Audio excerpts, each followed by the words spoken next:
Hello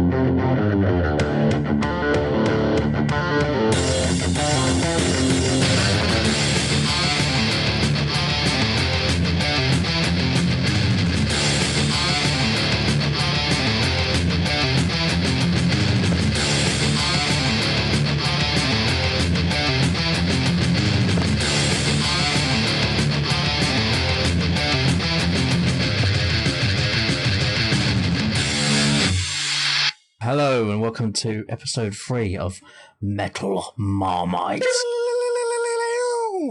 Metal Marmite, if you prefer that to Metal Marmite. It's a bit nicer. It depends how you like it. Yeah, exactly, yeah. Yes. I am joined, I am Tom, and I'm joined once again by... Richard? Yes. How are you today, Richard? Yeah, it's a bit warm, but other than that, yeah, I'm okay. Not the good conditions for a metal. Well, I don't know, is it not? Are metalheads known as cold people, are they? They're not hot. No, they're like cold, dark. Dude. Yeah, like a dark, cloudy sky. Yeah, I don't know. Would you not say they're hot-blooded? Beckett and C? Yeah, hot fever. Yeah, that's yeah. Yeah, I think I don't know. I don't tend to listen to as much metal in the summer than I do in the winter. I feel really just because I don't know. See, if you ask me, this feels more like rock weather. Like, yeah, stick on some tunes, turn it up loud. Yeah, exactly. You know, which is where most metal fans want to be, right? Yeah, totally, yeah. My best friend's the devil. Think continuous pain. Yeah, that's what you want, right? Yeah, that's what all metal fans want. And from what I've discovered so far, you know, I don't want light-hearted, emotional stuff. I want pain and suffering. Absolutely, yeah. And on that note, we get into episode 3 this week, which is Iron Maiden. Iron Maiden. Iron Butterfly. Yes, Iron Maiden. Mm-hmm. So I've gone with them next because I think, well, Black Sabbath, Judas Priest, and Iron Maiden are probably the 3 biggest metal bands from this period that shaped everything that was to come. So it made sense to go with those 3 first, really. So prior to this episode, Richard, what was your history with Iron Maiden? I'd heard of them, obviously. They're a very well-known band, obviously very well-known. I know that they have their own private jet. I've seen it a couple of times. What, live? At Gatwick Airport, yeah. Oh, really? Yeah, it's landed at Gatwick a few times. Yeah, so, yep, I was aware of that, which was pretty cool. Pretty metal. Yeah. Also, not very metal, because it proves that you're making a lot of money, which metal fans don't like you doing. True. This band does make a lot of money. Yeah, they do, yeah. British, I was aware of that as well. And they're one of the, I would say, pardon? Yes. Cornerstone. Yes, that's what I always knew. Rushmore. They were one of the maybe 3 that were like, this is it.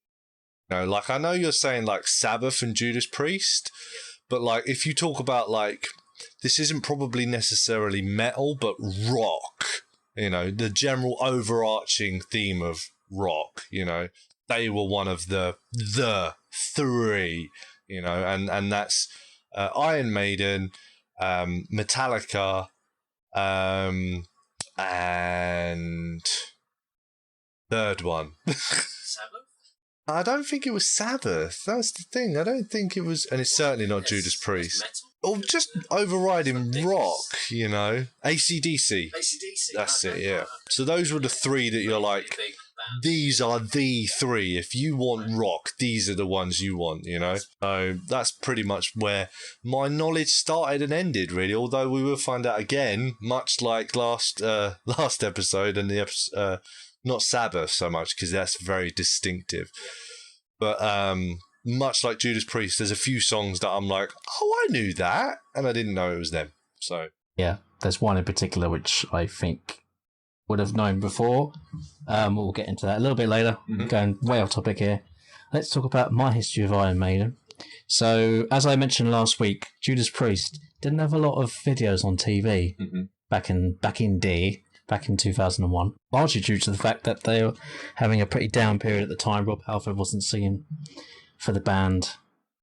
They weren't cool at that point, pretty dismal album at that point. So they just weren't popular with it and with the kids. However, I used to be with it. Yeah, yes.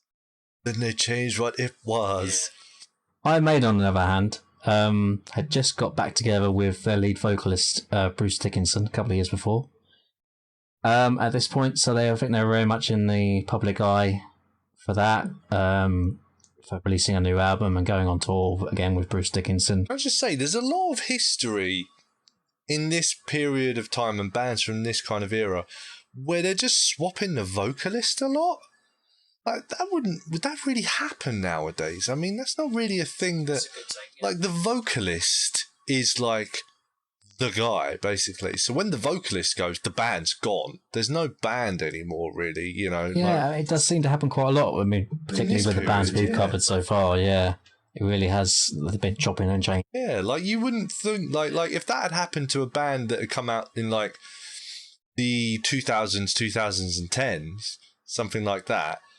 Once the lead singer goes, that's it. There's basically no band anymore. No one's going to be listening to that band anymore. No one's going to pay any attention to that band. That band's probably going to stop touring. It's probably going to cease to exist, to be honest with you. I mean, I'm trying to think of examples currently. I'd say Killswitch Engage is probably the biggest example of this. They started with Jesse Leach, and then they went to Howard Jones, and then they went back to Jesse Leach.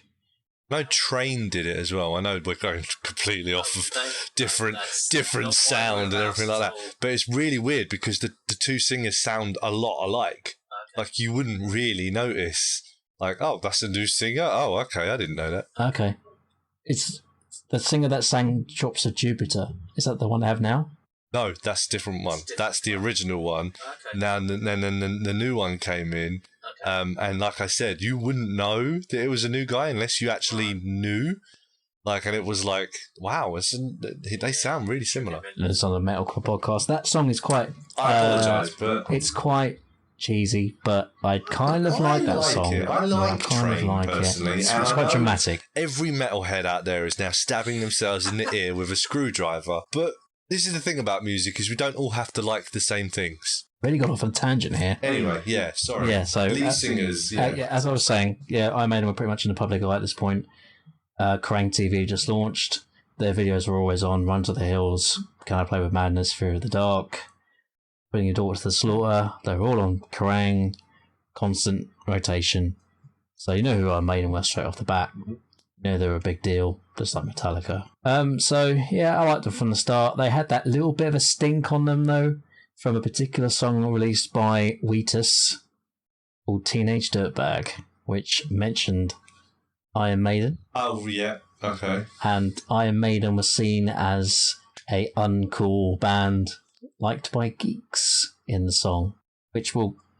Do you not agree? No. Kind of painted this picture of them as an old, crusty, uncool I mean, band. I would say no, because at the end, the really hot girl that he wants to bang has 2 tickets to Everyone Iron knew that Maiden. wasn't realistic. Wasn't it? You saying that hot girls can't like Iron Maiden? Is that what you're saying? Is that what you're saying, Tom? All women that like Iron Maiden are not hot. I never said Fact. That's what he's saying right now.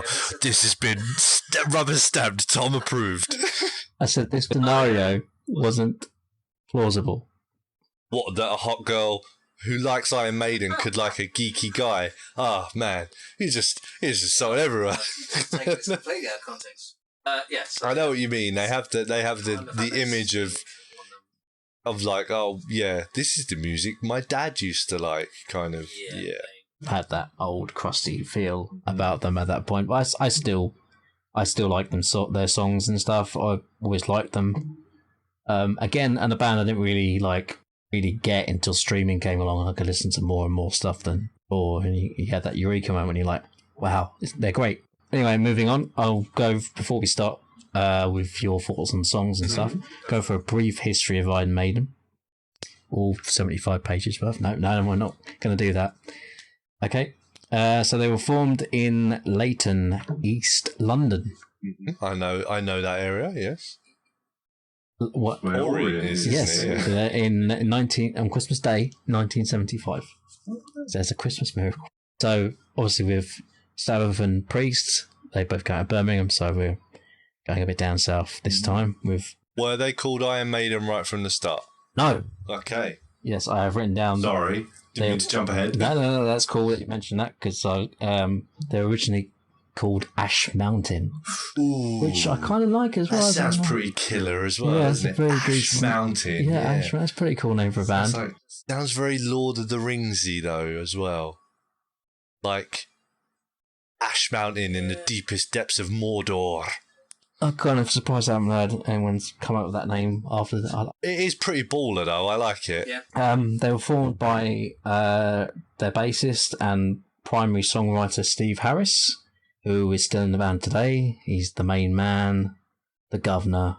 I say it like that because he's a West Ham fan. So it's... Wait, wasn't he also manager of Millwall at one point? No, that was Neil Harris for all your Millwall fans there.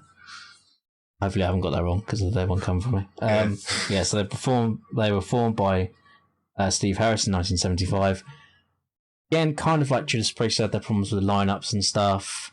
I won't go into it as much detail as I did last week, but they had an original vocalist who Steve Harris thought was trash, really, basically. okay. And they didn't release an album until 1980, so that's 5 years. Released an album due to lineup changes or whatever else. I'm assuming that during this period, this 5-year period, they're not signed to a label or anything, right? They're are they just like doing the pub gigs and stuff like that at this point? Yeah. That would become a theme later of their extensive touring and stuff like that. So yeah, originally they were called Ash Mountain, but they settled along the name Iron Maiden. You're going to say it's a torture device, but it's not. It's not. It's never been a torture device. There's no such thing called an Iron Maiden. People, it is something that was made up in the Victorian era because it looked cool and it sounded cool. It's never a torture device during the medieval period. It's literally something that Victorians made up because it sounded and looked pretty cool. Little history lesson for you there. Well, there you go. That's why you're on the show. Yes. I think it featured in the film Man in the Iron Mask. Certainly did, yeah. So that's where Steve Harris got it from. So I said the first album came out in 1980, called Iron Maiden, Self-proclaimed again, yeah. by the band Iron Maiden. Was the first song called Iron Even Maiden? a song on that called Iron Maiden. This is a theme that all of them have so far, isn't it? Not Judas Priest, no. Did they not have one? No. Oh, okay. I was going to assume yes. they did. So, the first two albums, they were recorded with singer Paul Di'Anno, and the first two albums were a success. They sold a lot of records. The first album got to number 4 in the UK chart, Oh, wow. mainly due to them constantly touring all the time, all around the country. They got their Built up name a out big there. following, They yeah. were big, so they were already, getting big at this point. Not like massive global success yet, but in the UK, they're already. Got to start somewhere, right? Yeah, they were already getting big, but they would have their problems with him is that he would have alcohol problems, and Steve Harris wanted a singer that would be more theatrical, which we'll get to later on. And with Bruce Dickinson, they would usher in a movement called the New Wave of British Heavy Metal, popular term for the metal that was around in the early 80s. Okay. A lot of metal bands coming in from England, breaking through, and Saxon, Def Leppard, Diamond Head, Motorhead, Venom, bands like that, just breaking through into, well, I don't say the mainstream, but it was a more productive period for metal in that early 80s period than it was in like the 70s. For Okay. example, you had Black Sabbath Yeah, coming in, and then your hard rock bands or whatever, and then Priest towards the end of the 70s. Priest were kind of lumped in with that. Def Leppard be classified as a metal band? Then? Originally, yes. Oh, okay. Like the first couple of albums, Right, okay. Yeah. 'Cause I would not classify them as metal. Yeah, still not. like massively heavy, I think, mate. They're not, not Venom. Yeah. But yeah, they were still like a respected band at that time, like early 80s. Probably when they started getting more successful. This is the trend with a lot of metal bands. They get more successful. People start More paying. mainstream. You know.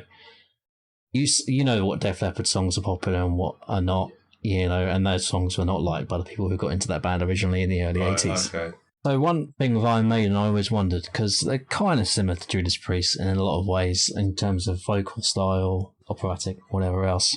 Why were they so successful compared to Judas Priest? Like, why do they? I don't know. So they've sold over 200 million albums worldwide, which is quite a lot for a metal band in particular. So are you asking my opinion, or is this a rhetorical question? It's just rhetorical. Okay. Yeah.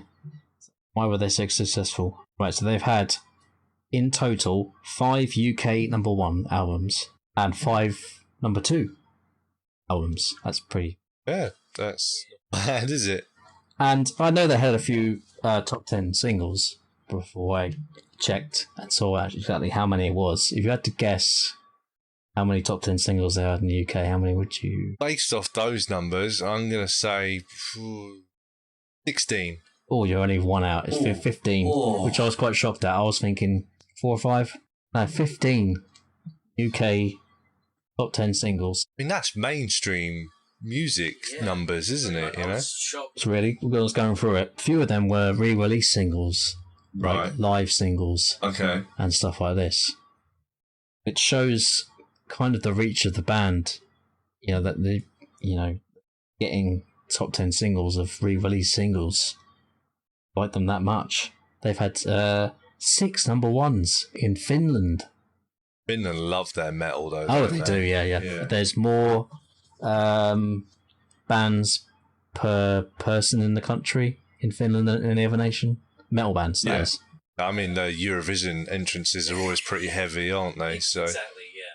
So yeah, they've sold a lot of singles, more than I thought of. And a reason for that, I would say, is probably because they've just always had a great live show. Live Yeah, I would sets, say, I mean, very theatrical. I mean, even if you don't know about their music, like I said, the fact that they've got their own jet kind of shows that they've got hustle. You know, they're always touring, they're always getting themselves out there. And you said that's pretty much how they started, right? They were constantly touring, building up a fan base and everything like that. Their live shows were basically seen as must-see a lot in the early 80s. I mean, it's no surprise really that they're that popular if they're constantly in people's faces and in the zeitgeist. Then you know, yeah. I mean, like, you know, I want to put them in the same category as Alice Cooper or Kiss. One of those bands you have to see live, like as an entertainment. Well, Yeah, it's a show. It's a show more than a musical yeah. performance. You know, kind of like Slipknot would be later on. One of those bands you have to see live, which is mental, crazy, or whatever else. So I'd say that's one reason why they were pretty successful. Second reason, they've got their own mascot. Yes, who's probably the most famous metal mascot of all time. I mean, you don't often hear the phrase metal mascot. Those two words don't seem to belong together, in my opinion. But Dinosaurus. yeah, like that spot on mascot of a team that has nothing to do with dinosaurs. Dinosaurs. Yeah. But it's just but I mean, you're talking about like hardcore, heavy metal fans. I stab myself to feel the pain because it makes me feel alive. Why are they going to want a mascot? That seems too family friendly. You say that, but he's not a very family friendly character. He's Eddie. Eddie the Eagle, No, that's just what Eddie is called. the guy on the skis. Yeah. So Eddie has been on every single Iron Maiden album cover. Oh, is it the skeleton? The Skellington Man, is it? Yeah. Right, Scary okay. looking. But I'm sure you've seen going through Yeah, your he's coming listening. forward with the hands and stuff like that. Yeah. So Eddie's been like the live shows. They have someone dressed up as him and go around the stage and looking all scary and all this and that. At some concerts, they'll have a big, massive Eddie hanging from the rafters, like that scene in Spinal Tap when they've got the devil comes down. Or the Simpsons episode. we salute you, our half-inflated Dark Overlord. Exactly. Exactly that, yeah. Right, I'm guessing that was kind of inspired by Eddie as I'm well. assuming so. If A you little say bit. that's the thing, yeah. So he's featured on all album covers by Maiden, whether he's wearing a straitjacket on Peace of Mind, Puppet Master controlling the devil on Number of the Beast, or as a cyborg on Somewhere in Time, or on the new album, he was dressed as a samurai warrior. For the song The Trooper, he was dressed as a red coat. Yeah, with the flag. I've seen that, yeah. Saw that. Other metal bands have their own mascots, but I think Eddie's probably the most famous one. To add to that. So that's I would say that's another reason why they're popular, because they have their own mascot. And you see him distinctively on every album. I mean, there's a reason that sports teams have mascots. It's because it's very easy to plug the shit out of it, and it's a very recognizable brand image, which is why it tends to become, So the more you're telling me, the more I'm like, okay, this is why they're so popular, because they've got a lot of things that people can latch onto. Yes, that's kind of, kind of like, how come they're so popular compared to, Judas Priest?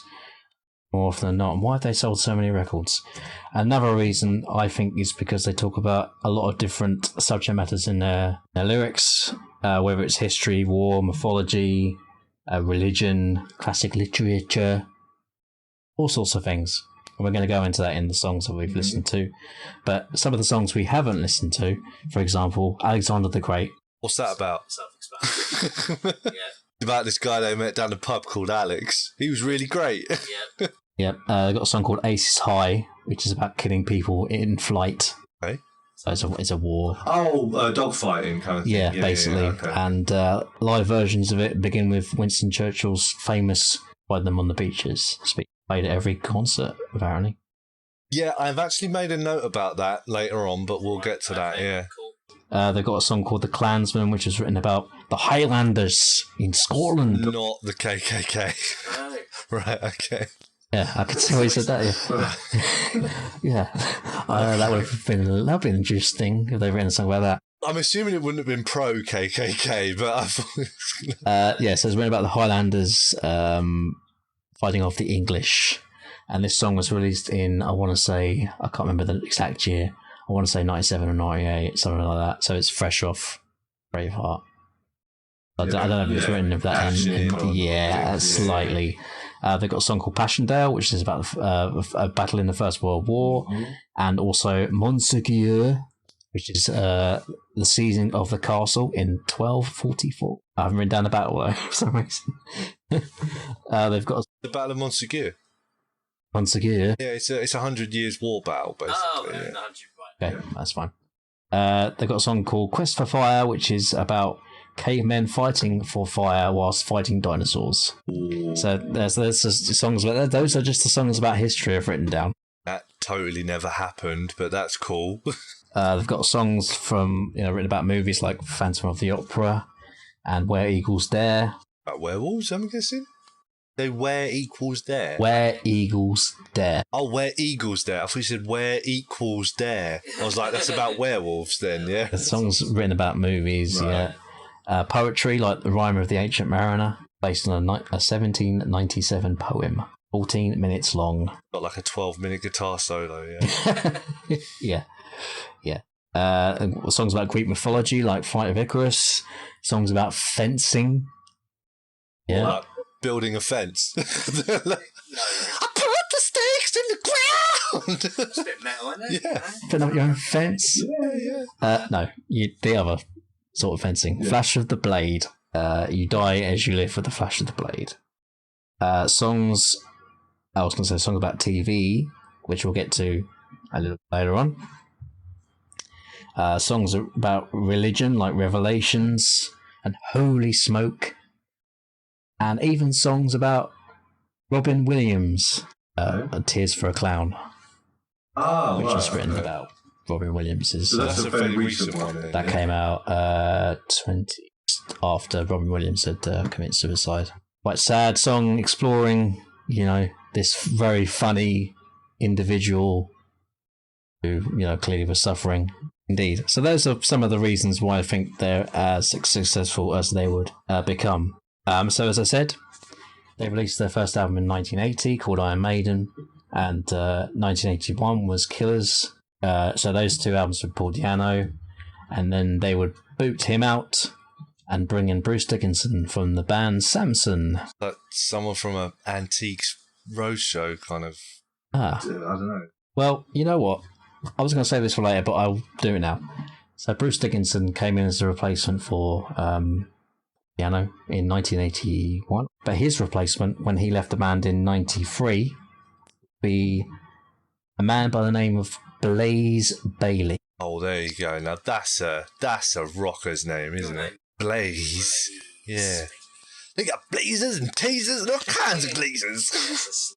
So, on to 1982, and they would release their first album with Bruce Dickinson called The Number of the Beast. The Number of the Beast.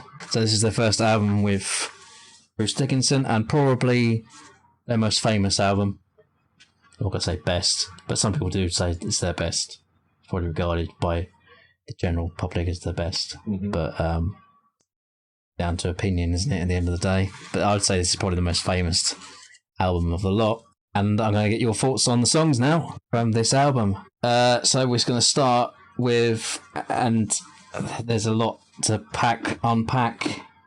I've got more to unpack here in terms of lyrics than I have the music itself. It seems every song is written about something. Yeah, that is definitely something I noticed as well. On here that doesn't have a theme to it. That's not just about, Very oh, I want to love you, girl. Message rich. Yeah, like every song, there's a message to it. So we'll start with the first song, which is called Invaders.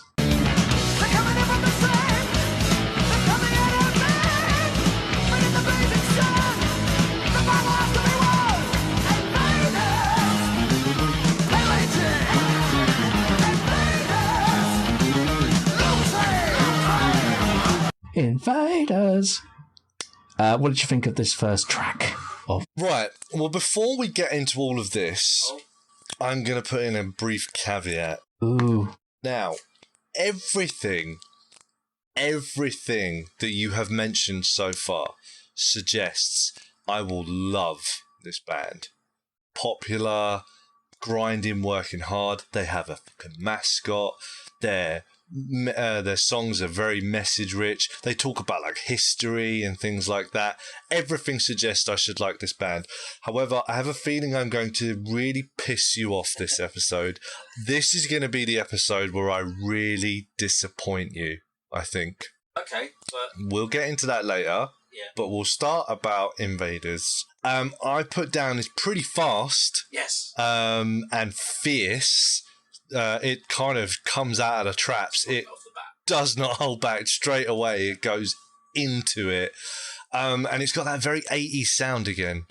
That I don't know what it is, but it's very... There's a certain sound that I just hear and I think 80s. Well, I've written down here, it's a fast start, Yeah. and it has a riff to it called, I've written down the galloping riff, which would become Iron Maiden's trademark. Right. Sounds like you're galloping along on a horse or something like that. Okay. That's kind of what it's been called. Okay. I can hear that. Yeah. Yeah. The speed was just went for it straight away. Like instantaneously, I was like, "Whoa, okay!" Like there wasn't a build up or anything. Well, this is the era before Spotify and Apple Music and streaming platforms. You release an album, you got to Hook 'em. hook them Yeah. straight away. You would put your strongest song on right at the start, or you put your heavy one. This is why I talk about the mid-album lull quite a lot, and this was on like albums from like when I was buying albums in the 90s, 2000s and stuff like that as well. It will be all up front, then you'd have the big lull in the middle where they put all their tosh or their filler basically, and then it kind of finishes a little bit on the strong note again, and it will tend to leave you with either a bonus track at the end of the album or something, so you're like, oh, the bonus track, or it would leave you with another big hit. This would become a problem with the advent of CDs as well.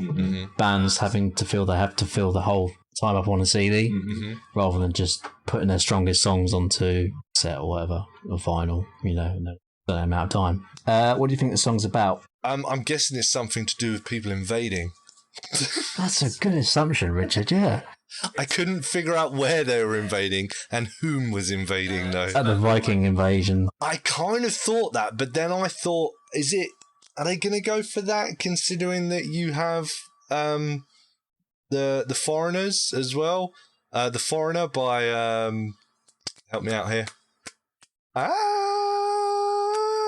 That sounded very Immigrant Song by Led Zeppelin. Immigrant Song, thank you, not Foreigners. Immigrant Song, yeah.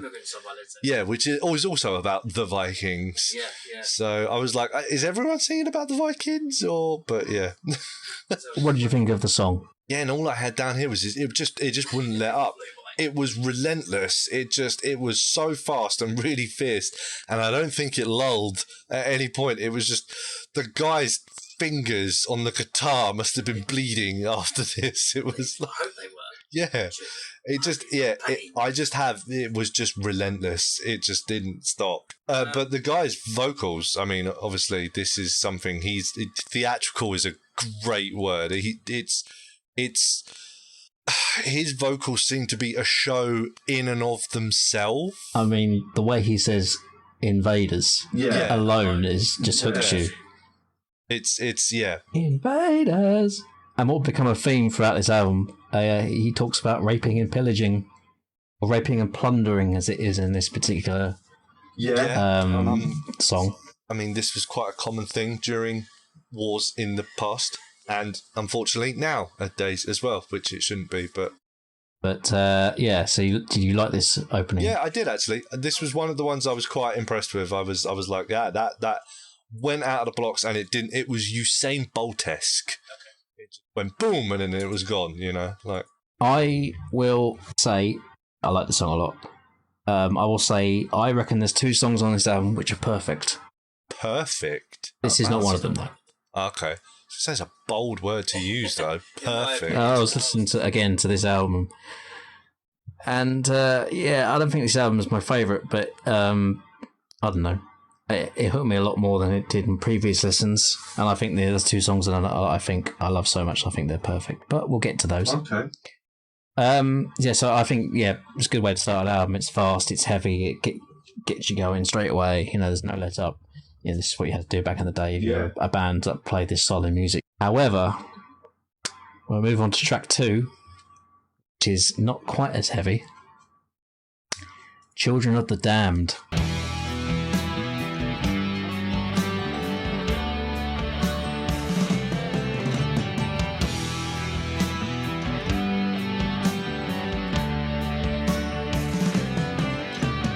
I've put here a word that you used, dirgy. It's very dirgy. I'm not sure I would have put this as a second song on the album. I probably would have put something a little bit more upbeat and fast, and then I've actually put it gets very thrashy though. Towards the end. Yeah, I actually wrote down here I liked the change up. I like the fact that it kind of went from this into this. It's a bit subverting of expectations. It was kind of like, this is what it's going to be, but no, we're going to fuck you up, kind of thing, you know. What's weird, I have never been a fan of this song until I listened it again for this podcast, and it just clicked for some reason. I don't know why. No idea why.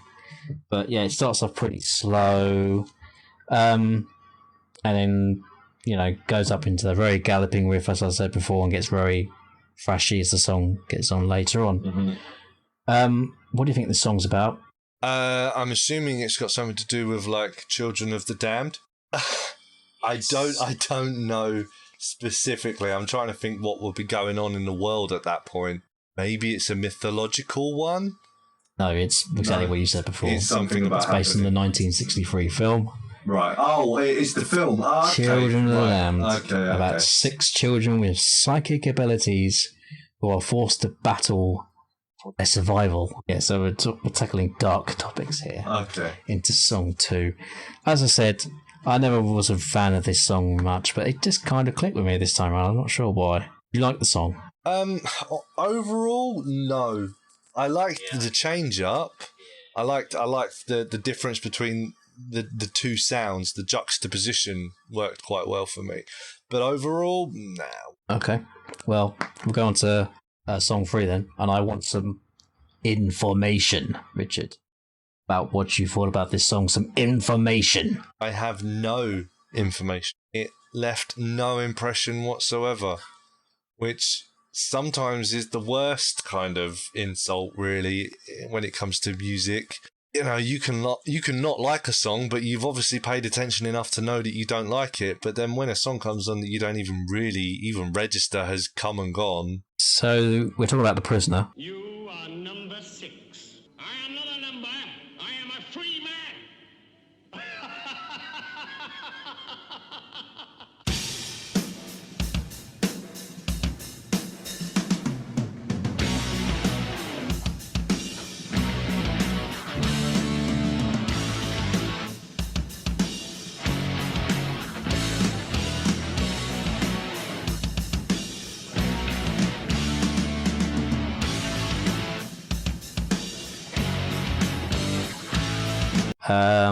It starts with a sample from the Prisoner TV show. Right. Okay, yeah. I didn't write that down for this, but I did write it down later on for other songs. But okay, yeah. I did realise quite a few of the songs on this have a bit of an opening intro thing. Yeah. I am not number one. Oh, I am not a number. I am a free man. That's it. Yeah. So you're number 6. Yeah. Number one, I'm a free man.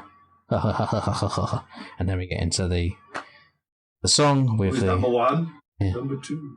Yeah, Yeah, and we get into the big riff at the start, and Bruce Dickinson launching into chorus, and I'm not a prisoner, I'm a free man, and my blood is my own. Very theatrical chorus here. Right, I did actually have something written for this. I thought that there was a song called Information that was in The it. song was called Information. Yeah, because you were putting such an emphasis on the word information. I was like, there must have been a song called Information that I just didn't write anything down for. No, I have something written down for The Prisoner, yes. All I put here was, is there a message here, I wonder? It's about breaking free from your life, From the and shackles, of yeah. society and things like that. Well, yeah. the second line of the chorus is, I don't care where the past was, I know where I'm going, out. That's to break free. And Or is he going out? yeah. He's going out to pub. Oh, so he's just going out. He's out to Mocha. He's not going out. But is he going to go out from the pub, though? That's the thing. Yeah. You've got to be dressed, ready, prepared. So, yeah, the song... so, this song didn't make much of an impression on you? No, I put down the, is there a message here, I wonder? It's not subtle, I felt. I mean, like, I wasn't digging for meaning, if that's like, what does he mean by this? It felt very clear, like, this is a, society kind of thing. I'm going to be who I want to be. I'm sick of tired of being kept prisoner by the man and stuff like that. I'm going to be my own man. I'm going to be who I want to be, kind of thing. Yeah. It wasn't subtle. No, it's not subtle. I don't really find that they struggle with subtlety, to be honest with you. It's a good. Indicator of what this band is about in terms of theatrical chorus, theatrical song, everything really.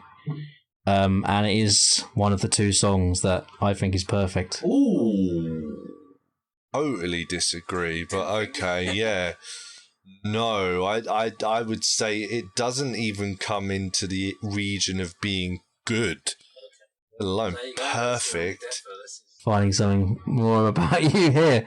Yeah, that's cool. Again, but this is your first listen, right? I think this is definitely where the Marmite. There you go. little bit. That's the name of the show. There you Yeah, go. like, It'd be boring if you just agree with everything I said. Yeah, true, but yeah, this is what I'm saying. I honestly think this is going to be the first episode, and it's becoming even more clearer to me where I'm going to disappoint you quite a lot. Okay, with that said, we're going to move on to the next song. No. I want to know, why do you think it's perfect? I can't find a flaw with the song anywhere in terms of the opening narration, the guitar riffs, the vocals, the theatricality of the song. Right. But I don't see a flaw anywhere. You don't think like the lack of subtlety is a bit of a flaw? But if it's a flaw for you, then Yeah, I mean it was a fairly big flaw for me. It just wasn't subtle at all. It's basically me just screaming in your face, like, stop smoking cigarettes or so. I don't know. Yeah. That being said, it hasn't become a song that's been played like I've never heard this song before. not become a song that's been played regularly live. So me, I think it's perfect. But there you go. Anyway, on to the next song, which I think we're gonna have a lot of fun with this one. Maybe I'm wrong, especially with the themes. You're already laughing straight away. I can, yeah. This song goes kind of a different path from Iron Maiden that you probably wouldn't expect. 22 Acacia Avenue. Oh no! Have you not got? This would be one of the songs that just didn't even with me at all. Yeah. Right, so before I get your opinion on the song, since it didn't register with you at all, what is the song about? A 22 Acacia Avenue. I'm assuming like maybe a film or something like that. Like I don't know. It sounds like the title of a film. So the film's like a title of a film. Yeah. Or it was like the scene of a horrific mass murder or something like that. I've got written down here. What's the song about, Richard? And then my next antidote is read the lyrics.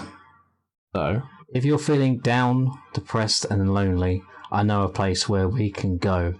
22 Acacia Avenue. Meet a lady that I know. So, if you're looking for a good time and you're prepared to pay the price, 15 quid is all she asks for. Cheap. Everybody gets their vice. Okay, I get it now. I get it. It's about McDonald's, isn't it? It's a brass house. I'm assuming 22 Acacia Avenue is a house of disrepute, a maison derrière, if you will. Yes.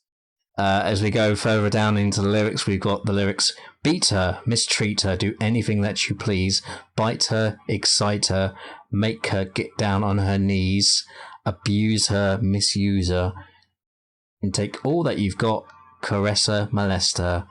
She always does what you want. Not subtle here. Yeah, this is something that they don't struggle with, is subtlety. Yeah. That's not really a song that I expect from Iron Maiden about prostitution. I'm guessing maybe they're talking from life experience. I mean, the song is about the East End, a street in the East End, so I'm guessing probably something that Steve Harris would have known about. It is based on a real life person called Cynthia Payne. That name rings a bell. So from the late 70s and the early 80s, she ran her own place of disrepute, basically. Yeah, and she was very protected by certain higher ups, individuals. Did their names rhyme with Rays? Rays? Yeah. No. No? Oh, okay. It was rumoured that VIPs like judges, MPs, and policemen Right, okay. were frequent visitors. She got punters to pay for the services with luncheon vouchers, so they never provided sex for money. So they trade the money in for the they trade the money in for the vouchers and then take the voucher. Yeah. No, there's no trail. Yeah, Yeah. Okay. pretty much. Yeah. So it's based on that. The news or something, because that name rings a bell. Yeah, or there must have been like a documentary or something about it that I've seen, or Le Maison Derrière, yeah. Yeah, there must have been something rings a bell with me, because that name just, rung a bell as soon as you read it. So, yeah, anyway, sorry, carry on, off topic. Yeah, I'm assuming she was a well-known lady at that Yeah, point. something must have come out somewhere. Yeah, but since they wrote a song about it. Is there a 22 Acacia Avenue? Does it exist? Well, people have tried visiting. Apparently, there is no 22 Acacia Avenue right now. Okay. Supposedly because... Is there even an Acacia? Yes. There is. It does. And obviously, this place was not called 22 Acacia Avenue. It's just a particular address. Yeah. But they had to get rid of the number from the road. That's the power of Iron Maiden for you. So it goes straight from 21 to 23. Yes, apparently. Okay. As for the song itself, it says you didn't make much of an impression on you. No, which is strange because those lyrics are pretty risque. But yeah, I have nothing written down. Yeah, I think it's a good song. I don't think it's a great one. I think it's mainly about the lyrics for this one.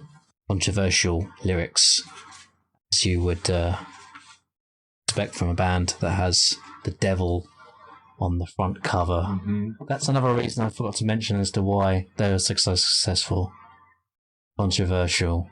Yeah, controversy breeds publicity, doesn't it? So I mean, the album is called Number of the Beast. They've got, the devils on the cover, and they're Eddie's controlling the devil. And people back in those days would see something like that. Oh, they're in league with the Satan.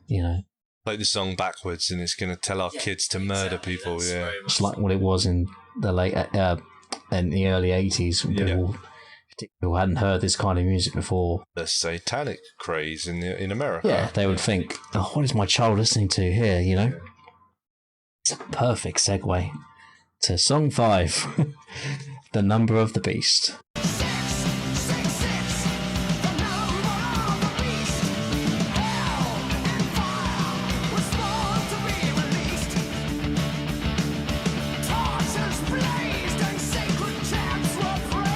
What is this song about, Richard? Well, first of all, this is why I put. This is when I put. They like their intros. So this has obviously got an intro to the beginning of it as well. Obviously, yeah.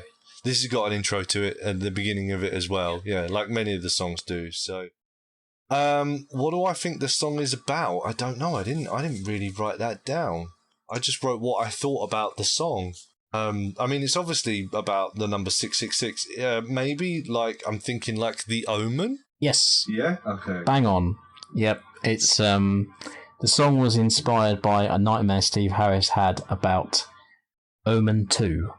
Okay. Or to give it its full title, Damien. Okay. Omen 2. Oh, don't you mean Damien? Colon. Yeah, possibly colon Omen 2, whatever. Get pedantic about it. Yeah, so it's inspired by a nightmare Steve Harris about that film. The intro is basically a line ripped from the first film, Right. but it was re-recorded by somebody else, which I haven't written down. Oh, I know him. Not the original line from the film.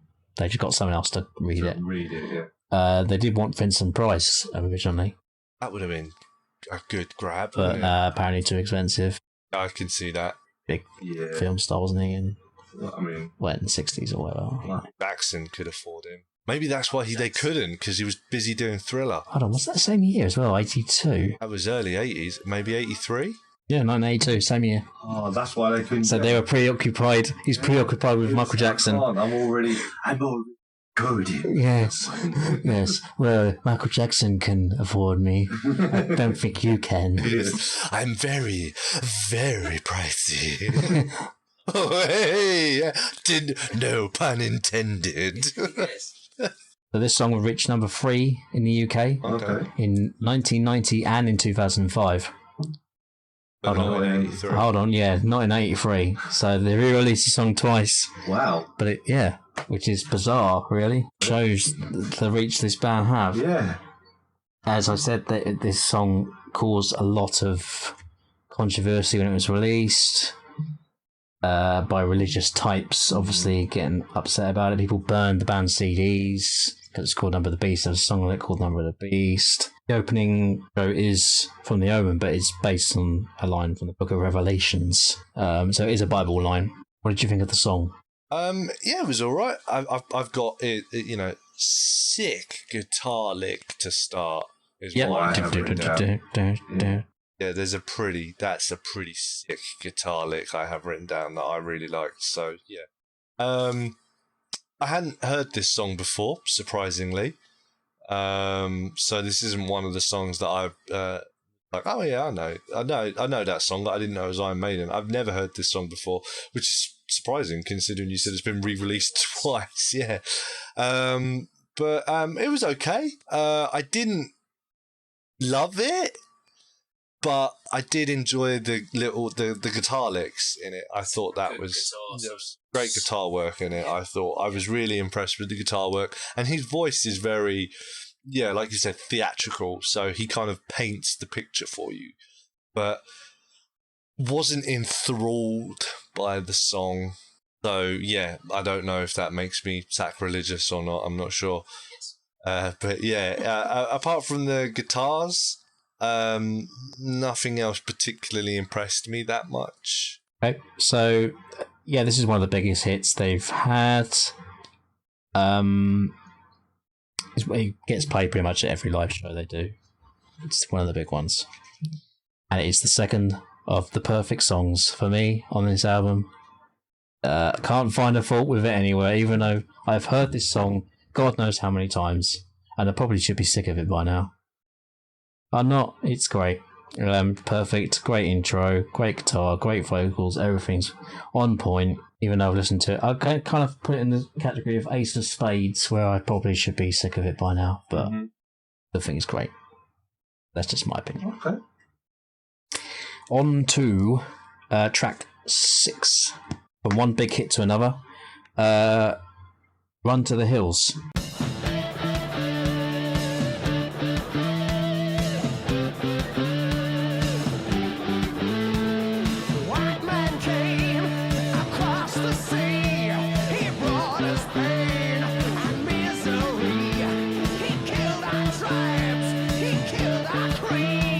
Which was the first single released from this album. Okay. Odd decision, but Do you think that was a good decision? seems very strange. Seems like an odd one to release. I don't know. What would you have released first? Probably would have gone for like Number of the Beast, or maybe Invaders. I probably would have gone for Invaders, to be honest with you. Yeah, I don't know if I would have released this one. This one's very... I mean, if you're trying to break America, it's a fantastic song to release, I think, isn't it? It seems the most structurally normal song. I don't know, that's a weird way to say it. In terms of, I don't think the riff to start with is that heavy. I don't think it's that heavy at all. This whole song isn't very heavy, but it's heavy with the message though. It's weird that I say this song is probably the most poppy on the album, considering what some of the lyrics are. Yeah, I'm not sure I'd describe it as poppy either. Yeah, so this is their biggest selling single in the UK. Over 200,000 copies sold. Huh. Okay. We'll get into my opinions on the song a little bit later. What do you think the song is about, Richard? I think it's about a dad who's really trying to reconnect with his child, and he's bought him a puppy for his birthday, and the puppy's run away to the hills. And no, it's not. It's about the slaughter of Native Americans. Subtlety is not something that this band struggles with at all. There is like no depth to their message whatsoever. It is basically like being smashed in the face with a frying pan. You didn't know 22 Acacia Avenue was about prostitution. That's because I didn't even pay attention to the song, you know. But, you know, you read those lyrics and, then I would have been like, oh, yeah, that's definitely about a whorehouse. Yeah, no, this is obviously about the slaughter of Native Americans and Native Americans trying to fight back. Yeah. So now, is it the slaughter of Native Americans by settlers, or is it the slaughter of Native Americans by the Americans? Because those are two very different things. It's good that you mentioned that, because it's about both. Right. Okay. By the Europeans and the Americans. Okay. Yes, it's about both. So, yeah. Rapey song. Mm-hmm. Yeah. About rape. It's very rapey. It's very rapey. Yeah. That's a great. That should be a genre of music. Should it, Richard? Is that what you're saying right now on this podcast? Absolutely. What genre is this? Oh, it's rape. It's rapey genre. Yeah, no, that is spot on description. Yeah. There's a lot of rape and pillaging and burning and massacre. Yep, so one line says, raping the women and wasting the men, enslaving the young and destroying the old. That's probably the most notable line from this song. Like I said, frying pan. Yeah. And I imagined there were certain types that didn't like this kind of lyrics in their songs as well. Lyrics didn't really bother me. I mean, maybe they should, but they didn't really bother me. It was just the lack of subtlety. I was just like, I'm not a stupid person. I can get the hinting of something. It's like you don't have to tell me straight off. These people were murdered. That being said, what did you think of the song? I didn't like it. No, it was it was odd. It's hard to classify. It's hard to describe.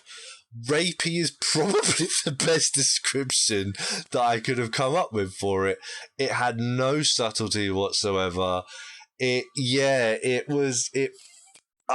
gonna say right now, there is no mid-album lull because this is just weird. It's odd. I don't know how to classify it. It could be one of those songs that if you listen to it like 20 times, you're like, this song is great. But I'm not going to want to listen to it 20 times because the first time was so jarring and so...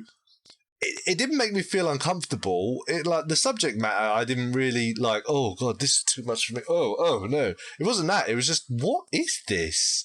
How would you classify this song? It is not metal. It is not rock. It's not pop. It's weird. I don't know how to... It's kind of campy, I feel. I don't know why I'd say that. Yeah. The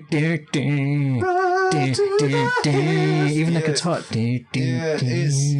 It's very difficult to classify, and I found it jarring just because I was just like, what is this? It's not metal, it's not pop, it's not something that your mum would listen to, it's not something that I think a lot of metal fans would enjoy.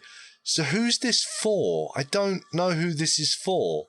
I mean, as I said, it's the biggest selling. Which is weird. I don't get that. How can that? I don't understand. How can that? Is it because the British people love hearing about the slaughter of native populations? I don't know. Maybe it's deep in our veins that we like murdering minorities. I don't know. Yeah. So as I said, it's the biggest selling single in the UK. It's played at pretty much every live show they do. It's probably the biggest hit that I saw them play live, and I was like, could have done without this, to be honest. Yeah. I'm not a massive fan of it. Will I say this song's terrible? No. I'd say it's bang average. I wouldn't say it was average, not by any stretch of the imagination. It's not. Average. I'm not. That I don't think it defies classification. This is why I'm telling you. It's one of those songs that is just like, what the hell? Like, the best thing I can compare it to, which is so weird, is Gay Bar by Electric Six. It's what is it, and then it's one of those songs that you're just like, this is fucking awful. Or you listen to it like 20 times and you're like, this is the greatest song that has ever been written in the history of songs. But you don't. No, but you know what I mean. It's one of those, when it comes on, you're either like, what the fuck is this? Or you're like, oh, I love this song. Yeah, I'm sure this song's got a lot of it's weird. I don't hate it. I don't love it. I don't find it average. I don't know what it is. It's odd, and I can't classify it, and it's jarring. Yeah, I don't know. I would not call it average. No way. It's not a song that you listen to it and it would just, in the background at a restaurant or something, and you just hear it and you're like, oh yeah, I like this song. Any positives about this song? Everything I've said could be a positive. It could also be a negative. It's weird. It's just, I found this very odd, this song. I do like it towards the end when the guitars picks up a little bit and it goes, oh, that's it. Oh, that bit I kind of like. The rest of the song, I think, is kind of average. I'm sure there's a lot of people who like this. It's one of their big hits. It's average. Like I But said, hey, should we move on? Yeah, I mean, if you want to, but I could talk for hours about this song, honestly. It's just, yeah, because it's just so odd. It's just, and like I said, the lack of subtlety and everything. And I don't know why the British people love it so much. I honestly think there's something in our DNA that likes to kill native populations, obviously. That's something we obviously like to do, which is why we were very good at it. Although, this is a bit of a misconception with regards to killing of Native Americans by Europeans. The Spanish did it a lot, obviously, yes. They were very, very good at it. The Portuguese, to a lesser extent. The British never really wanted to exterminate the native populations. We were quite happy to just say, live and let live. Look, you live over there, we live over here, we trade, we make money, everything good for everyone. Now, that's not to say the British were nice people, I'm not trying to say that, but what I'm saying is that we were always more interested about, like, trade and money than, like, the grabbing of land and the killing of populations. But yeah, anyway, sorry, tangent, history. I can't help it, man. I'm a history buff, so. To be fair, I've written down Europeans and Americans. I have not written down British. yeah. But that's what you would assume. Yeah. So moving on to song 7, it's called Gangland.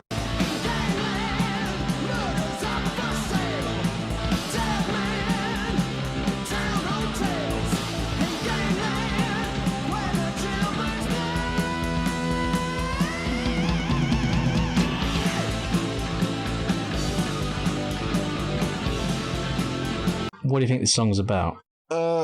Los Angeles. No, I don't know. I mean, the song title alone shouldn't give you. Well, should probably give it away, probably. Yeah, obviously, like, about gangland violence. I'm assuming whether it's London gangland violence or if it's America. I mean, LA gangs didn't really come a thing till the 90s, so I'm assuming this has got to do with, like, the 70s London gangland violence. Yeah, The probably. craze and things like that. It's about escaping gangster lifestyle, going out on your own, kind of like The Prisoner, breaking away from the chains. I would say that there's a really good drum solo at the start of this song. I would say that through the years, this song is probably considered the weakest track on this album. Okay. Well, I listened to it again. I kind of liked it. I don't know why. It's probably because it's a more. It's again, like Invaders. It's kind of sharp, short to the point. I don't think it's as good as Invaders, but Well, for a title that's so bold, you know, Gangland. Yeah, this is what I've written for word. So this is where I started to feel they were a bit samey. And from here on out, a lot of the songs tend to sound very similar. And it all started to become a bit of white noise for me. And I got a bit drowned out by it all because it all sounded pretty much the same. You know, and you said that they pioneered the galloping. I think they went to that well a lot. And a lot of the songs have that kind of sound, and it's just like, okay, yeah, okay. You got anything else? No, okay, more of the same. Oh, okay. And then you're gonna smack me in the face with blatant lyrics as well. So not only is it, but it's like, this is a cat. They walk on 4 legs, and it's like, okay, yes. So no subtlety. And just this over and over. So yeah, I got very bored by this point, man. I'm not gonna lie. And from here on out, it starts getting a little bit, yeah. I think the is kind of the distinctive Iron Maiden sound. Like a lot of bands have their distinctive I get that sound. you can have a distinctive sound, but you know, it doesn't mean you have to do it on every fucking song. Yeah, I mean AC/DC basically have the same riff, don't they? I mean, I don't know, man. I mean, You listen to Highway to Hell, and then you listen to It's a Long Way to the Top, if you want to rock and roll. Those do not sound anything alike. I disagree with that completely. Like, I could listen to all the AC/DC songs and I think that they're great. Don't get me wrong, I've never listened to like all of the album stuff. So maybe there are album things in the middle where I'm like, this is a bit tosh, isn't it? But yeah, I mean, this is where the podcast is going to go downhill fast for me, and I think this is where I've lost you now. Yeah. Right, we've only got one more song left on this album, and it's another one of the staples of Iron Maiden and their live set. Hallowed Be Thy Name. The sands of time for me are running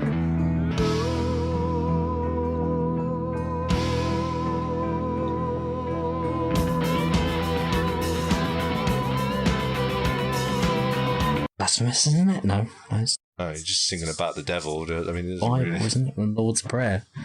So Hallowed Be Thy Name. We end with a song that's like 8 minutes long here to end the album. Concerts opens with a bell tolling, like doom. We hear on other songs like Hell's Bells by AC/DC or For Whom the Bell Tolls by Metallica. Again, I don't think this is a song that's very subtle, as you put it. It's pretty easy to decipher what the song's about. They do not struggle with subtlety, like I've said. It's smash you in the face kind of lyrics, you know. So that being said, Richard, what is the song about? I honestly did not care at this point. I was waiting for the pretty much, yeah. I'd honestly checked out by this point, and I was looking how many more songs I had to listen to, and trying to work out how much more I could take, and if I needed to do a second sitting or if I could power through. And that, yeah, I honestly could not care less at this point. The only thing I have written down here is, why is this song so long? And also, there is... it made me think of Sum 41. Because they have a song at the beginning of their second album that has the bong, the bell tolling noise in the background.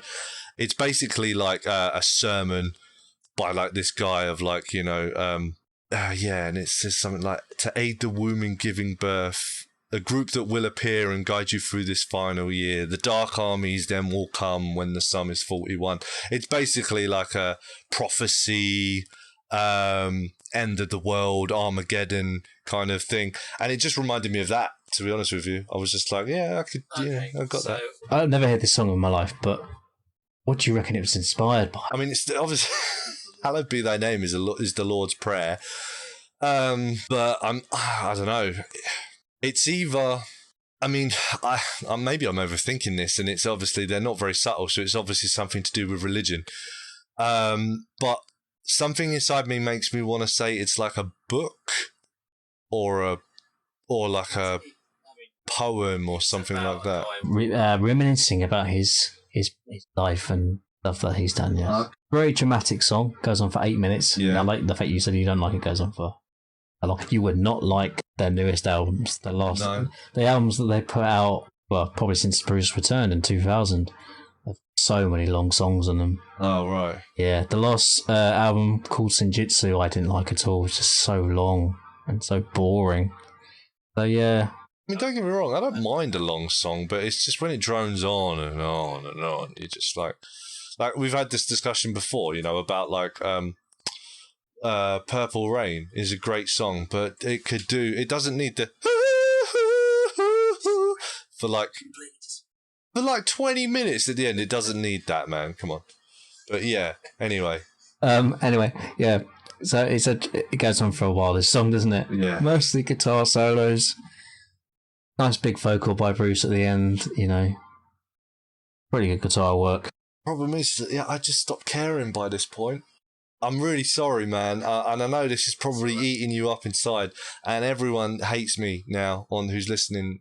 But I couldn't. I'd given up caring by this point. I was honestly contemplating, I'm going to turn this off, go back to just listening to my poppy shit, and then come back to it again tomorrow. But I was like, no, you're already behind. Power through, man. Power through. I am very interested to see what your opinion on the rest of the songs I have given you are in that case. Oh, God. The first song I gave you. So, for anyone who doesn't know, I give Richard one album to listen to. And then I've narrowed it down to 6 songs for now. I think that it will change a little bit as we go along. You might get less, you might get more. The next week's show. Be kind to me for next week. Well, yeah, I'm giving you more stuff to do for next week. But, you know... that punishment? That detention? I don't think it will be. No, are you punishing me? No. Like, No, I had this planned before, so I don't think the next one will be punishment for you. I think you will enjoy this more than this one. Anyway, on to the song Iron Maiden by the band Iron Maiden on the album Iron Maiden. Now, you notice the vocals are a little bit different, right, on this one? No. No? No. I'm assuming that there's a different singer. Yeah. Didn't even notice. Deano's singing on this one, and he's got a bit of a different voice to Bruce Dickinson. Okay, well, there you go. That just proves that I'd kind of checked out by this point. At this point in time, I'm actually just trying to make jokes to entertain myself, to be honest with you. I've got it written here, heavy drums to start. This is a live favourite, again. Gets played pretty much every show. Usually the encore. Okay. Because it's called Iron Maiden. And the song's about Iron Maiden coming to get you, no matter how far. It's a very punky sound to this song, which would be a theme of the first 2 albums, a little bit more punky, even though Steve Harris said he hated punk music. I was going to say, had we gone into punk music by this point? When was the... Big punk explosion was late 70s, Oh, like it was- okay, 76, I thought it was like- 77. I thought it was just- 80s. No, it's just I was punk. So like the big punk explosion was 76. Ramones brought out the first album, and then in 77 you had Sex Pistols, The Clash, their albums, and yeah, it became a massive thing for like a few years in the late 70s, and then it was basic. I won't go into the whole history of punk, even though I want to at this point. But yeah, they said they didn't like punk music. Steve Harris was more into like the proggy stuff from the 70s, like Yes and Jethro Tull, and also the like heavier Black Sabbath, Deep Purple, UFO sort of stuff from the 70s, Led Zeppelin. Every rock band's into Led Zeppelin at this point. Quick question. Do they find inspiration in the Beatles? Because so far everyone has loved the Beatles. I haven't written anything down about the Beatles, so I'm not entirely sure. Could this be our first uninspired by the Beatles band? Possibly. Maybe that's why I don't like them that much. Yeah, I don't think it was like a big inspiration. I liked them. I don't think it was one of the big like inspirations that wanted them to start the band. I don't know. As I said, the album reached number 4 in the UK. This is the first album, mainly due to touring and whatever else. So yeah, I'm guessing you didn't like this song much. Well, I've put down here a song about torture. That's rare. It's right up there with Smack That by Akon. Yeah, totally in the same lane, isn't it? Yeah. Another song about torture. He wants to smack her till she's raw. Yeah. He took the heavy, yeah. That's what I said, man. By this point, I was just trying to entertain myself as best as I could. It's more of the same for me, man. It just sounds so samey by this point. Everything just kind of blurs into one. But yeah, I again, the subtlety of the lyrics is something I picked up on. It was very subtle. The torture metaphors and things like that. It was, you had to dig deep to find that. Yeah. We'll go on to the next song then. I don't think there's a lot of subtlety in this one either. Oh yeah, there could be subtlety in the lyrics, I guess, if you're not entirely sure what the song's about. So The Trooper.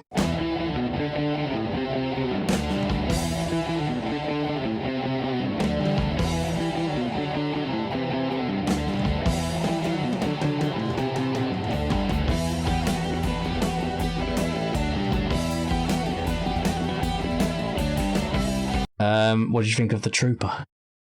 This is one of the songs that I knew. And I knew it was Iron Maiden as well. I knew that beforehand, before this podcast. I liked it. I really liked this song, but I've always liked this song. Now, not so much. Honestly, this process of this podcast has made me look at it in a whole new light, and now it's very samey to me. It's not very subtle, and it's become endemic of everything you've made me listen to. So this is going to be the first occasion where I have removed the song from my playlist because of this podcast. So yeah, I actually took this off of my playlist because I listened to it and thought it was boring.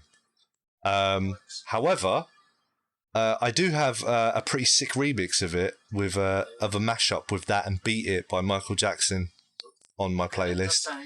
It's pretty sick, man. That works pretty well. It's called Beat It Trooper, and it's great. I'm going to sound like a broken record and say that this song is always played live in every show they do. I can see why. I mean, even I knew this song. Right into you like a sledgehammer. That riff straight away. Kind of inspired by Iron Man. Not Iron Man. Warpigs with Stop Start. Yeah. Okay. Yeah, I can see that. Yeah. The song is about the charge of the Light Brigade at the Battle of Balaclava in 1854. Was in the Crimean War with Russia. Yes, it was. Have you got some more you want to talk about that, or would you like a bit of a history lesson? It was a miscommunication. The Light Brigade should never have been charging because they were a group of soldiers, infantry, dug into a very defensive position with artillery support. The Light Brigade should never have charged in that situation, but it was a miscommunication and wires got crossed, and instead of the heavy cavalry charging in to break the position, the Light Brigade charged in and got torn to pieces. And this is where field hospitals became a very big thing and where medical advancements came in.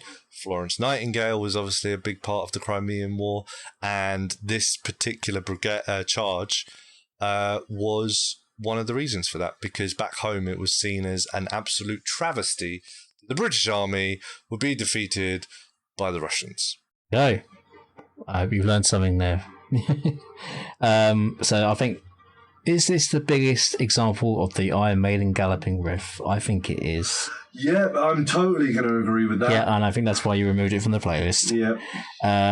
As I said before, Eddie wears a red coat uniform on the single cover. He's carrying the Union flag. Union as well. flag, yeah. I've seen that image. Yeah, it's very enigmatic and powerful image, I think. British people can get behind, do you know what I mean? I mean, considering it's a song about a battle that we lost, that's very odd. You know, that's a very weird thing to say. Yeah, patriotic. Yeah, you know we lost, right? Yeah, but we're cheering for England. We always lose in the football, don't we? You know, That's a good point. whatever. Yeah. We like losing. Yeah. So you said you didn't like long songs. Mm-hmm. So the next song is 2 Minutes to Midnight, which about 6 minutes. Not Yeah, as long as some of the other ones, but Ironic name, isn't it?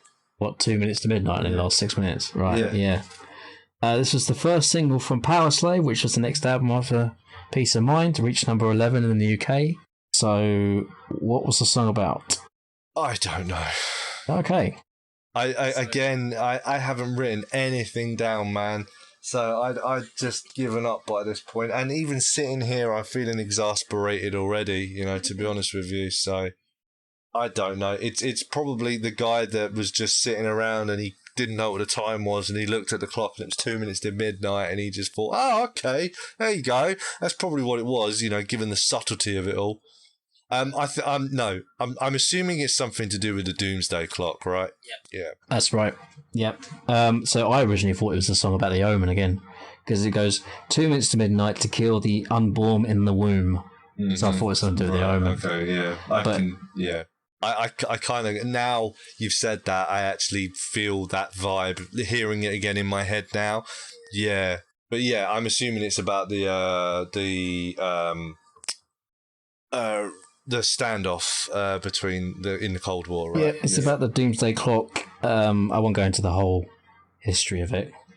But I will say the Doomsday Clock reached 3 minutes to midnight in 1984, which was the year that the song came out. So that's the inspiration behind it, yeah. Although the song's called 2 minutes to midnight. Fun fact, we're actually closer to it now than we ever were during the Cold War. I think we're actually at 2 or 1.5 minutes to midnight or something now. Had you heard the song before? No. So this song was featured in the 2002 video game Grand Theft Auto Vice City. Oh, really? Okay. Along with another song we covered last week, Judas Priest's You've Got Another Thing Coming. Okay. I completely forgot about it. But yeah, this is probably the first time I heard this song was on that game. I don't think I ever played Vice City. Oh, did you not? Okay. No. Yeah, they had a lot of, when you were driving along the car, they had a lot of radio stations you could play, and yeah, this was one of the songs. Which came out first, Vice City or San Andreas? Oh, yeah, because I went pretty much from the original Grand Theft Autos with the top-down view and everything to San Andreas. I kind of bypassed... My memory isn't great, but I think, yeah, I had the original Grand Theft Auto game, and then I had Vice City afterwards, I think. I don't know if I had anything in between. Grand Theft Auto 2. Then I played the Grand Theft Auto London, which again was a top-down one. It wasn't ever... There was nothing special about it. There was nothing London-y about it. And then, yeah, gave up on it because it got all boring and samey. And then Verse was pretty much the next one I played. Anyway, this isn't a gaming channel. No. You can tune in on YouTube for that. This is one of the most famous songs. Again, I think it's just okay. It didn't make an impression on me. Like I said, mate, I'd pretty much given up by this point. Were you more given up by the sound rather than the vocals? Yeah, no, the vocals were great. The guy's a great singer. I am not going to deny that at all. And he has got a really theatrical voice and definitely a class act all the way. I am not denying that at all. It was the music that was starting to bore me. Every song just sounded exactly the same. And even though this guy has got a good voice, he didn't use it in special ways. Like, every song seemed to be, he was just doing the same thing, you know? It wasn't like, I don't know, it was just, everything was just so samey, and the lack of subtlety in the lyrics was annoying me a little bit as well. And yeah, I think it's more so the dun dun dun dun dun dun dun. Yeah. Yeah, I get it, man. I get it. But we are almost there. Next up is Can I Play With Madness? Yep. The first single from Seventh Son of a Seventh Son. This song reached number 3 in the chart in 1988. That sounds like a broken record. But what's the song about? I genuinely don't know. Okay, this is probably one of the only subtle ones that I could get, because I couldn't really figure out a meaning to it. About a young man who wants to learn the future from an old prophet with a crystal ball. Right. As seen in the video for this, which was all over Kerrang TV back in D, because this song lasts like 3 minutes. So it's one of the Iron Maiden songs you can just put on. It's catchy, straight, straight to the point. Not too heavy either. The young man thinks he's going mad and seeks the old prophet to help him cope with visions he's having. And the prophet's advice to him is ignored, and they end up becoming angry with each other. That's what the song's about. Right. Prophet not taking advice. Okay, this is where subtlety did come in then, because I didn't get that at all. But like I said, I stopped paying attention, really. So the video for this song, probably one of the most famous videos. It features Monty Python's Graham Chapman. Okay, who's that? I'm not a Monty Python fan. He's in Monty Python. Right, cool. Thanks for clearing that up. It was one of his last appearances before he died from cancer in 1989. Yeah, it's a short, sharp song for Iron Maiden. Gets straight to the point. Number 3 in UK. Kind of see. I think this is a song that isn't well liked among the heavier metal people. I liked it. You did like this song. Well, no, I mean, I knew this song anyway. But I didn't know this was Iron Maiden. So this was one of the songs I knew, but I didn't know it was Iron Maiden. So I'd heard this before, and I don't know where I'd heard it before, but it was obviously one of the songs that I was like, oh, that was a pretty good song. Because when I listened to it again, I was like, oh, I remember this song. But by this point, I was so sick of everything that I just hadn't bothered. Like, I didn't do anything. I'll probably go back and add it to my playlist afterwards. But by this point, I was just so done that I was just like, oh, yeah, I know this song. I better write that down. And that was literally it. That's literally all I wrote. I know this song. Didn't know it was Iron Maiden. I'm going to make this about me a little bit well, That's absolutely fine. that's fine. So I went to the Hard Rock Cafe in Berlin many years ago Okay. with an Iron Maiden shirt on. Mm-hmm. And this is the song that they played on the TV. Specifically for you. I assume so. Yeah. I assume so. Oh, das ist dein Thomas. He's auch ein Iron Maiden. I never said it, but it was a bit of a coincidence.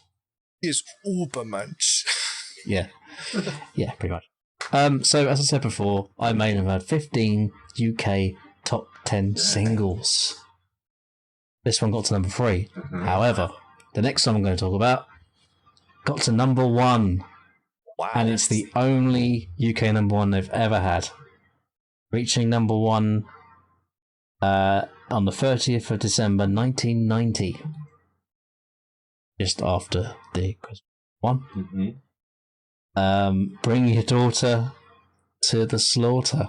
Unchain your back door and find me around. Bring your daughter to the slaughter. Let her go. Bring your daughter. Very interesting. Absolutely epic title. Yes. What a title to a song, right? Retention, right? That's just that's like branding 101. That is an epic song title. BYDTTS. Oh, well, right, I see, yes. Why did they get Do you to, like but why did they get to number 1 then? I'm guessing branding, like I said. I mean I've put down here amazing title. Yeah. Song was kind of pants.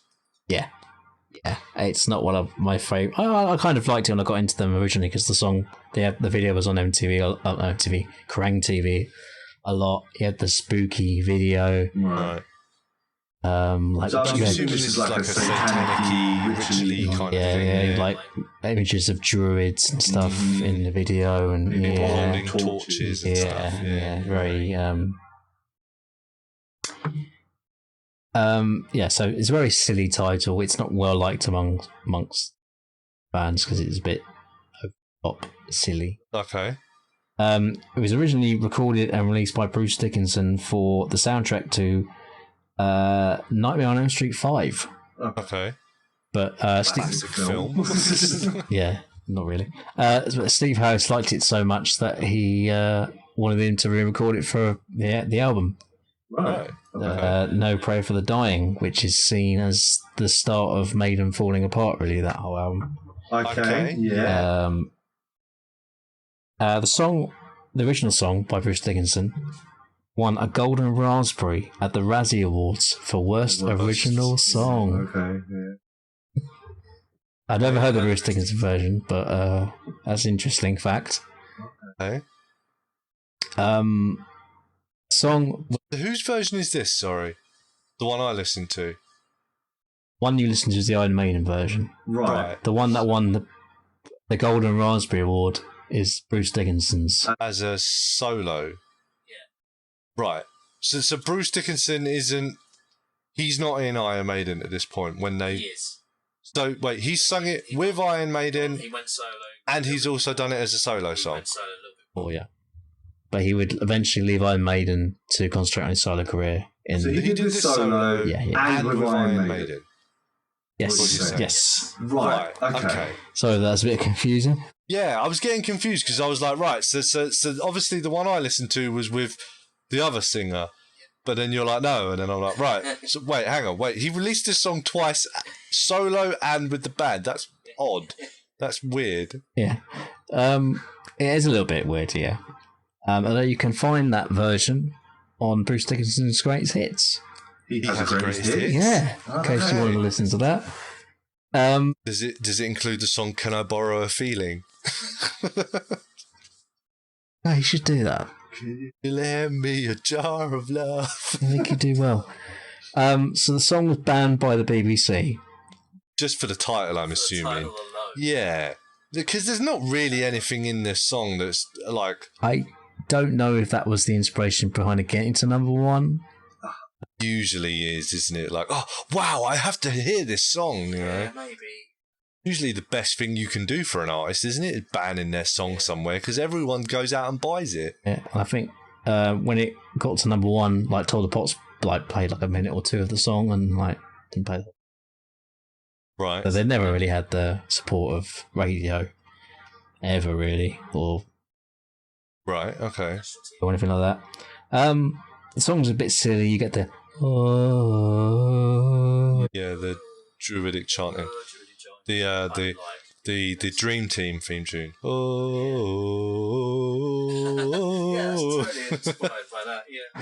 and you get the end. You get the coming to get you. Wow! Yeah. Right at the end. It's a bit freaking silly. It's campy. It's very campy, and it is pants. It's not a great song. This song reeks of a band that is struggling. Yeah. So the first 7 Iron Maiden albums are considered classics Okay. and considered the band at their best.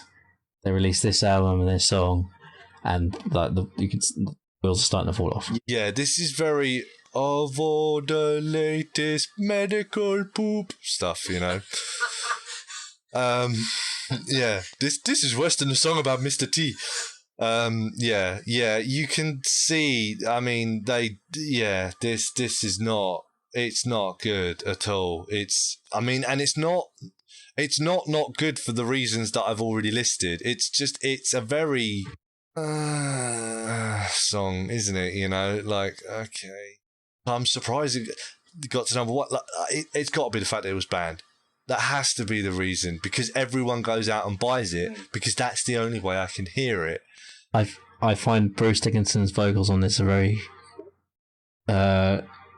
Boring. campy, and it's just boring. He doesn't really. There's no showing off of his skills. and it's getting close to daybreak. Like he's like too much humble pie. Like it's getting too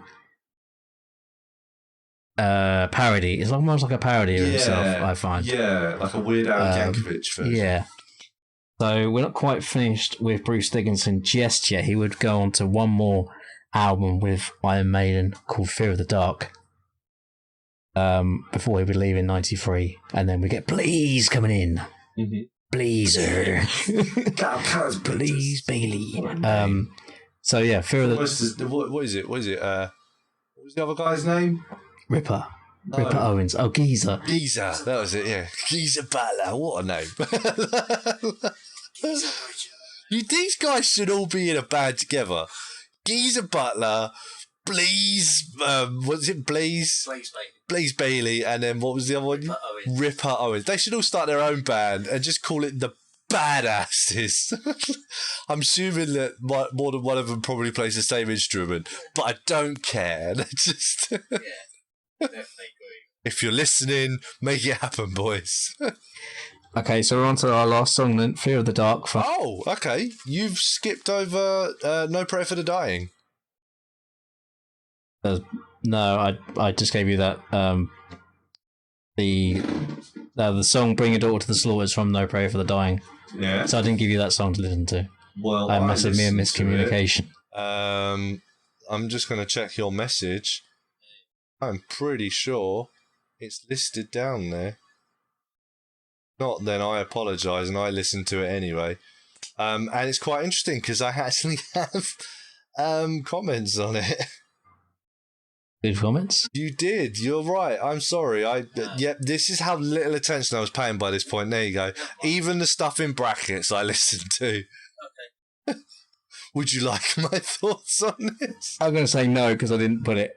Okay, fair enough. No problem. Put you out of your misery. Okay. Quite okay. If you want to pass over it, that's fine. But I'm telling you that Is it interesting? Oh, well, I put here, I liked it. But mainly because it was actually different. It just sounded different. And it also shows off his vocals a bit. So yeah, this was, considering you didn't actually want me to listen to it, it's actually one of the few songs towards the end that I was actually like, I like it. Yeah, it's pretty good. And then I put, yeah, it's more okay. Wait, no. I liked it, but mainly because it was actually different. It also shows off his vocals a bit more. Okay, and just as I'm writing this, it got samey again. So there you go. That's actually what I wrote, literally word for word. Literally as I was writing it down, okay, yeah, it just got more samey again. Disappointing. Okay, fair enough. My opinion on this song, even though I can't remember the last time I heard it, and I don't know what it sounds like. Okay. So I've got nothing to give. It says samey, so I'm guessing it's very diddlin.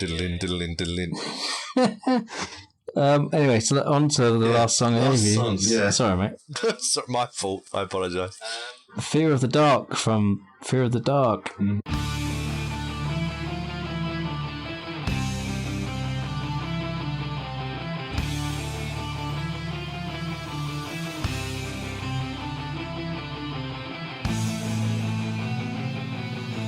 Which quite surprised got to number 8 in the UK, Okay.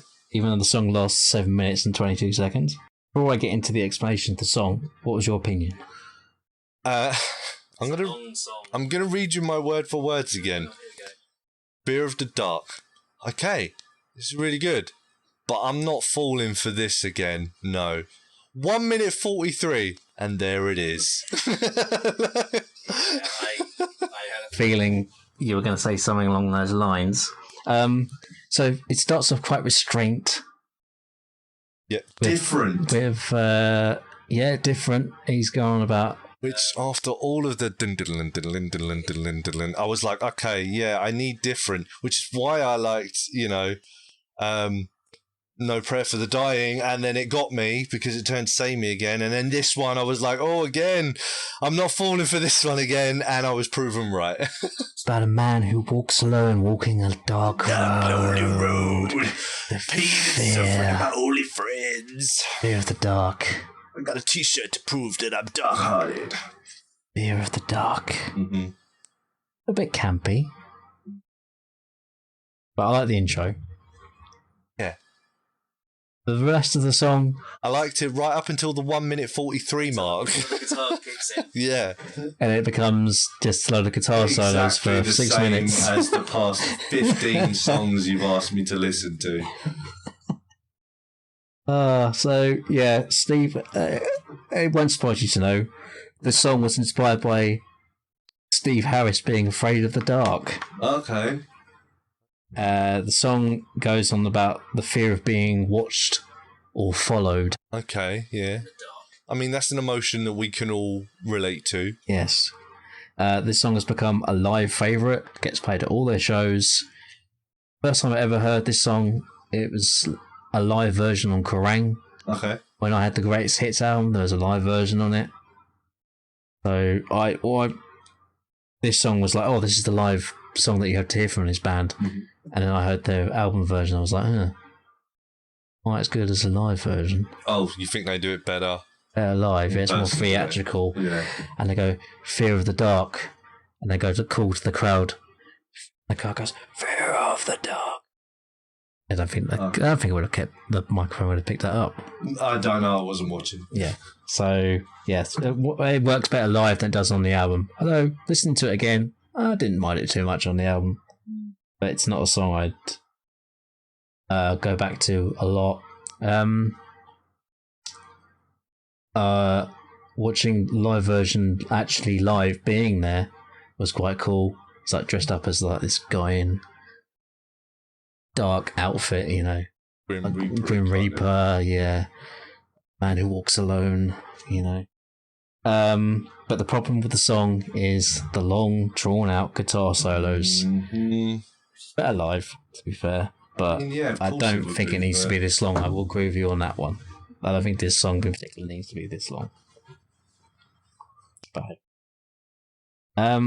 so I'm gonna assume you didn't like this song. Mate, it's the exact same song that I'd heard like 12 times before by this point, with just different lyrics, but the song is exactly the same. I mean, you can package spam however you want, but it's still spam. Yeah. And as I said, as we go on through Iron Maiden through the years, the songs get longer and more boring, Right. in my opinion. Okay. A lot of people would disagree with me. I'm definitely, if you think that, I'm definitely going to think that. Yeah, sure. So we will quickly. I don't need to ask you, would you check out more? Yeah, no, really not at all. No. In fact, like I said, this was the first time I actually removed stuff from my playlist. I just put all in all really bland and boring. Not a fan. And really, yeah, like I said to you, I just wanted to get through it. I just literally just knuckled down and powered through it at the end of the day. It was not an enjoyable experience. Yeah, and I know this is probably going to kill you and eat you up inside, I know. But like I said, from the stats that you read and the background that you read and the fact that they're held up in such high regard, I honestly thought, how can I dislike them this much? Because Band is for everyone. no, but the fact that this band does seem to be for everyone, you know, that they're so popular and got so many top 10 hits, and everyone holds them up as like one of the pillars of this is what the House of Rock was built on. It was so boring. I cannot believe that I didn't like it, because on paper, this sounds like the band I should love. This should have been my most favourite episode to date. But I just was so bored. I just honestly couldn't wait to get this over and done with. And I'm so surprised by that. Never mind, mate. You know, but I can, you know, at the end of the day, everyone has different tastes in music. And it would be boring if you turned around every week and said to me, "Oh, I really liked every song this band recorded," or whatever else. You know? But I don't know. It just feels to me like every time I say something like that, a little piece of you inside dies. Yeah, a little bit. Especially considering you said 2 of their songs were perfect On this album. songs. Just on this album. Yeah, but perfect songs. I mean, I wouldn't even say like Elvis or the Beatles did a perfect song. You know, there are songs that I love, but I would never call it perfect. But the fact that you called this song perfect makes me think you are a huge fan of this band. And to hear me turn around and say that they're the most dullest thing I've ever heard must kill you. A little bit. So are there other songs that I could suggest for people to check out? Yes. Other people, not me. Yeah. I'm done with Iron Maiden, to be honest with you. This was basically like being put in an Iron Maiden. I should have given you Flight of Icarus to listen to, because I think you really, really like that one. Aces High you might have liked. Wasted Years you might have liked. These are some of the biggest hits. The Wicker Man, which was the first single Bruce Dickinson released from came back to the band in 2000. I would recommend all them. As I said, the first 7 albums are considered classics. So, you know, if you're into metal, there'll be something on those that you'll like, really. Not you, Richard. I'm talking more specifically about the audience. Just because you're looking directly at me, so I thought you were talking to me. Yes. Anyway, I do have one more question to ask you before we finish. Before you ask that question, I'm just going to read my final note, if that's okay. Go on. I was disappointed. This was the first episode where we had no songs about robots from space. I thought you'd keep that theme going. Well, somewhere in time, the album has a picture of Eddie on the front, dressed as a cyborg from the future, Okay. Terminator style. Okay. So that's kind of space themed. Kind of. I have the Funko Pop for that. Is there a song on the album about that though? I don't remember there being one. There's a song about Alexander the Great on the album. Yeah. The one has to do with cyborgs. Yeah, it's got nothing to do with robots from space. No. Anyway, that was my final thought on Iron Maiden.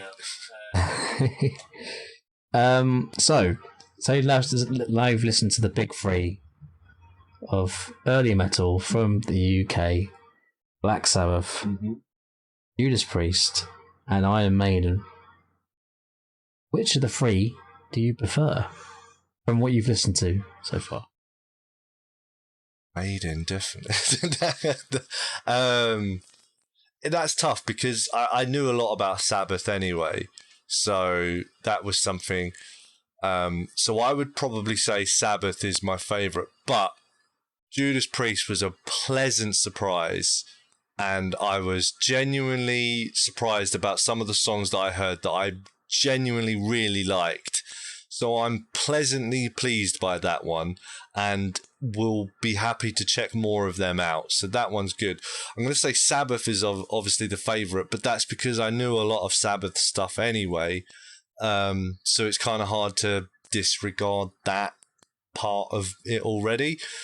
But yeah, Judas Priest was a very pleasant surprise. I was very pleased with that. Happy with how much you enjoyed I did, yeah. that. The songs, Turbo Lover in particular, and that was a great song. I think with Priest, there was a lot more variety with the stuff I gave you, maybe. Yeah, I at no point did I feel they were very samey. They obviously had like the mid-album lull. Like I said last week, there was definitely a mid-album where it kind of dipped down and it was a bit like, it's not so great. But then, it picked up again towards the end. Not at any point did I think, this is the exact same song I've heard 10 times already. Whereas with Maiden this week, that was constantly the thought going through my head, is like, you're doing, like I said, there was 2 songs where just because they were slightly different at the start, I was like, oh, this might be a bit different. But then it just went exactly into the same thing again. What was your favourite song from Iron Maiden? That's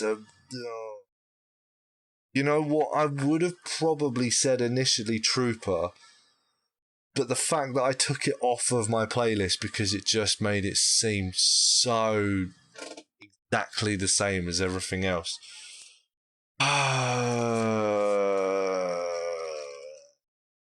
You know what? It's probably going to have to be Can I Play?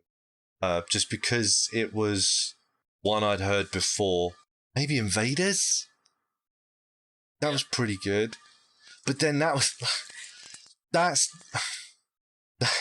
not a very fair representation, because I was into it and that was the very first song I heard. So it was very much like yeah, this is good. But then if I listen to it again now, am I going to turn around and go, that sounds exactly the same as all the other songs? Now, if I go back and listen to it again, would I turn around and say, this is the exact same song? I'm going to say Can I Play With Madness, but it's but to be honest with you, mate, that's like saying, would you rather be kicked in the teeth or, poked in the eye? It's kind of like, well, if I have to have one, then, I'd rather go home and have a cup of tea. But, if that's not an option, then, yeah. Okay. And that concludes episode 3, Iron Maiden. Iron Maiden. However you like to pronounce it. So Probably our most controversial. I think so far. Yes, I think so. Although we did gush over Turbo Lover last week, so I don't know. Maybe, I don't know. So that was episode 3, Iron Maiden. And join us again for episode 4 next week, which I really hope Richard will enjoy more. I think he will, but we'll see. So from myself and from Richard, I'm not going to thank you this week because this was torture. Okay, that's fine. Don't worry. Rock on.